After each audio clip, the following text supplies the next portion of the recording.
बरसाने के एक सेठ जी थे, उनके 3 बेटे थे, एक भी बेटी नहीं थी। तीनों बेटों का ब्याह हो गया, 3 बहुएं घर आ गईं, परंतु वे बेचैन रहते थे। सेठ जी बोले क्यों, मेरी बेटी क्यों नहीं है? एक बार एक संत से जाकर के प्रार्थना की, बोले मेरी बेटी नहीं है। तो संत ने कहा कोई बात नहीं, तुम राधा रानी कोई बेटी मान लो, और चित्रपट दे दिया राधा रानी श्री जी का। बोले लो यही तुम्हारी बेटी है। अब तो उनको चित्रपट को घर लिया है, श्री जी कोई बेटी मान लो, बोले आप ही हमारी बेटी हो।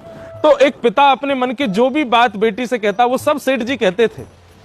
श्री जी के चित्रपट को नित्य निहारते, कहते लाली लो भोजन कर लो, लाली अब मैं जा रहा हूं थोड़ा घूम के आऊं, लाली तुम्हारे काजी ये लाया हूं, आदि आदि सब ऐसी बात करते थे। श्री जी कोई बेटी मानते थे। एक दिन एक चूड़ी पहनाने वाली घर आई, बोले तीनों बहुओं को चूड़ी पहनाया ना, घर चली जाओ।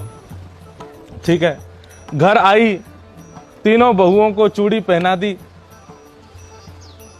वापस जब सेठ जी की दुकान पर आई धन मांगने के लिए, सेठ जी बोले हाँ कितना पैसा बना? बोले एक हाथ का इतना रुपया होता है, एक व्यक्ति के दोनों हाथों का इतना रुपया बनता है, 4 व्यक्तियों के हिसाब से आप पैसा दे दो। सेठ जी बोले मेरे घर में 3 स्त्रियां हैं और तुम 4 स्त्रियों के हाथों का धन मांग रहे हो, क्यों?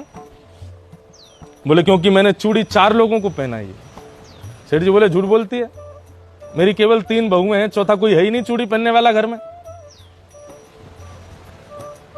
चूड़ी पहनाने वाली मनहारन कहने लगी, बोले मैं झूठ नहीं बोल रही हूं, मैंने 4 लोगों को पहनाई है।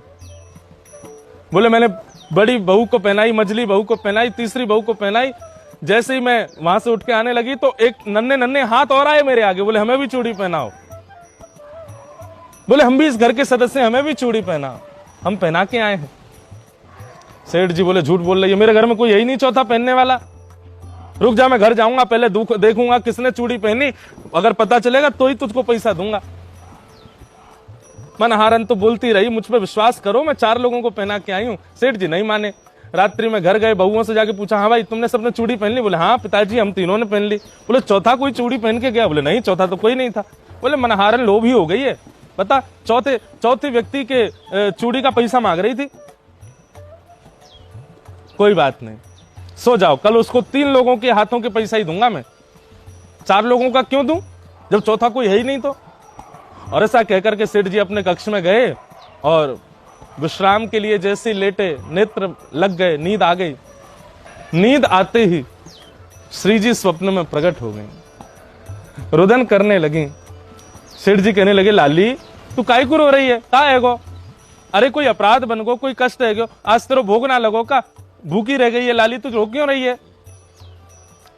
राधा रानी बोली आप हमको बेटी बोलते हो, मानते नहीं हो, इसलिए रो रहे हैं। अरे ना लाली ऐसा क्यों कह रही है, मैं तो तू ही को लाली मानू, तू ऐसा क्यों कह रही है? बोले क्योंकि आज मेरे पिता के घर चूड़ी पहनाने वाली आई, मेरी तीनों भाभियों ने पहनी, और जब मेरे मन में पहनवे को भाव आया तो मैंने पहन ली, लेकिन मुझको पता चली कि मेरे हाथ में पहनाई गई चूड़ी को आपने वाकू वेतन नहीं दियो। आपको विश्वास ही नहीं कि आपके घर में चौथो भी कोई चूड़ी पहनने वालों है। आप बेटी बोलते हो, मानते नहीं। मैं चूड़ी पहनने आई तो आपने मनहारन को पैसा ही नहीं दिया। ओहो, सेठ जी रात में उठ गए, रोने लगे। बोले अपराध कैसे बन गया, ये भूल मुझसे कैसे हो गई?